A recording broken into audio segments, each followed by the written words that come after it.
galera, beleza? Como é que vocês estão? Tudo certo com vocês? Rapaziada, hoje o assunto vai ser de um barulho estranho que a moto Falco faz quando a gente liga ela pela primeira vez, quando ela tá com o motor frio, ou de manhã, quando tá com muito frio a temperatura. Ela faz um barulho estranho no motor. Então, para quem não conhece, para quem não sabe, eu vou estar falando o que é isso, que barulho é esse, se é normal ou se não é. Beleza? E só informando que a partir de agora mais para frente, eu vou fazer uma série com bastantes vídeos sobre a Falco, tá? Passando algumas informações, algumas curiosidades que eu tenho com a Falco, que eu adquiri. Já faz 5 anos que eu tenho essa moto, gosto demais, melhor moto que eu já possuí até hoje. Para quem tem, para quem já sabe, não vai ser muito valioso, mas para quem quer adquirir, para quem tem curiosidade sobre a Falco, essas informações vai ser muito valiosa, beleza? Então vamos lá. Quando você ligar a Falco de manhã ou pela primeira vez no dia, ou quando ela está com o motor frio, quando você aciona ela, ela faz um barulho estranho. Eu vou mostrar aí pra vocês num vídeo, pra vocês verem como que é.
Quando eu comprei ela pela primeira vez, o primeiro dia que eu comprei, eu já liguei ela e eu ouvi esse barulho e eu fiquei triste, fiquei, caraca, comprei a moto agora e ela já tá com a válvula solta. Levei no mecânico e o mecânico me falou que aquilo era normal. Aquilo é a válvula de compressão que tem no motor da moto, da Falco, que isso é normal. Motos de alta pressão, de alta aceleração, motor grande, aciona essa válvula. Quando aciona a válvula, a aceleração aumenta até ela esquentar um pouco. Quando ela esquenta, automaticamente a válvula de compressão é desligada e a aceleração volta ao normal. Beleza? Então isso é normal, não se preocupe.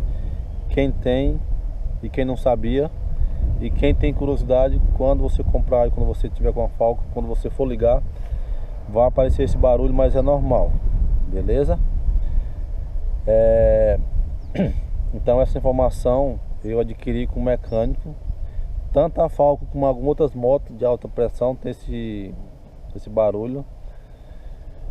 E eu achei que não era normal, que a válvula estava presa, solta, mas é normal, beleza, rapaziada? Então quem caiu aqui de paraquedas, se inscreva aí no canal. Quem tem curiosidade sobre a Falco, a partir de agora para frente eu vou fazer uma série com vários vídeos falando sobre curiosidade, sobre o que eu acho, o que eu aprendi. Tem um mito que o pessoal fala da Falco que gasta muito. Eu vou falar para vocês se gasta ou se não gasta, a minha visão, tá bom? Quem tiver alguma dúvida sobre a Falco, me pergunte. Pode comentar aí nos comentários que eu vou responder. Quem quiser mais informações pessoal também pode me adicionar aí coloca seu número aí nos comentários que eu chamo diretamente pelo WhatsApp e eu informo para vocês a dúvida que vocês têm, se eu souber. Se eu não souber, eu vou atrás, mas falo para vocês. tá bom? Então para quem está adquirindo ou pensa em adquirir uma Falcon, se tiver alguma dúvida, me pergunte. E eu vou fazer, fica aqui com nós aqui no canal, fica ligado aqui no canal porque vai ter bastante informações que vai ser útil para vocês, tá bom? Quem tem uma Titan, uma Phase, uma Tornado, ou uma Bis, quer uma moto maior, quer uma moto mais potente, beleza? Fica com nós aí porque vai ser muito útil para vocês as informações que eu tenho. Beleza, galera? Então segue nós, comenta aí o que vocês acham. Se vocês sabiam disso e não sabiam. E se inscreve no canal, compartilhe com seus amigos aí, a galera que curte aí moto, motocross. Beleza? Tamo junto e até mais, viu?